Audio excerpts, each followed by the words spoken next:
In recent weeks, as Russia has assembled up to 190,000 troops on Ukraine's borders, Ukraine urged its citizens to leave Russia, as the region braced for a military confrontation, with some 190,000 Russian troops deployed around Ukraine's borders.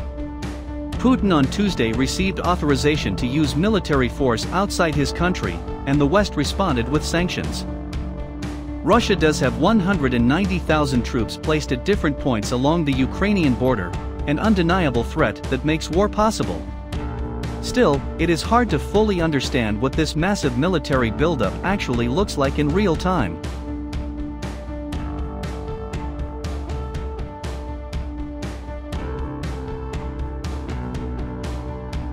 Scott Boston, a senior defense analyst at the RAND Corporation, who specializes in Russian military capabilities.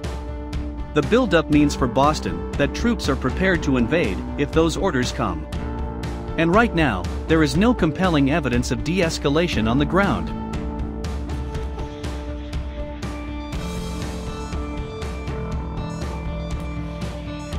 We're really at the point where the next things that we might see really could be the things that Russia would do to actually start an attack. They don't have to do a lot else to prepare militarily.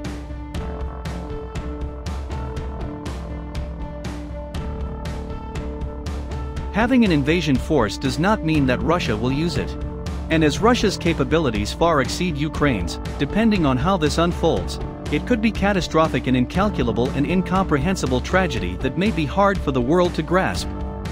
View from the Ukraine side. Ukrainian Foreign Minister Dmytro Kuleba said on Wednesday on Twitter, "To stop Putin from further aggression, we ask partners to impose more sanctions on Russia now."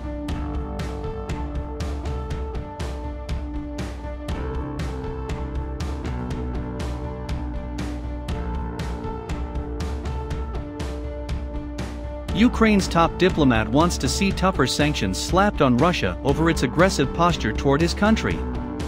He expressed thanks for international sanctions imposed on Moscow the previous day.